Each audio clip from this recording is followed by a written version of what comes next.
28ஆம் திவ்ய தேசம். அண்ணன் பெருமாள் கோயில். துந்துமாறன் என்ற அரசனுக்கு சுவேசன் என்ற மகன் இருந்தான்.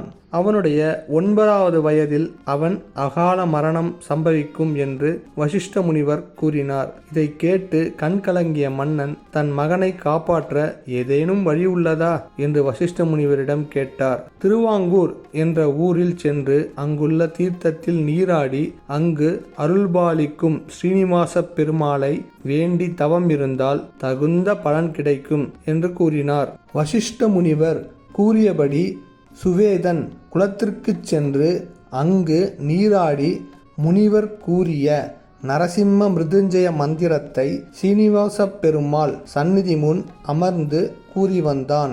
1 மாத காலம் சுவேசன் இந்த மந்திரத்தை கூறி வழிபட்டான். அதன் பயனாக பெருமாள் நரசிம்ம மந்திரத்தை தொடர்ந்து கூறியதால் நீ சிரஞ்சீவி ஆனாய். அத்துடன் எவனொருவன் இத்தலத்தில் அமர்ந்து 8000 முறை இம்மந்திரத்தை கூறுகின்றானோ அவனுக்கு யமபயம் என்பதே கிடையாது என்று அருளினார்.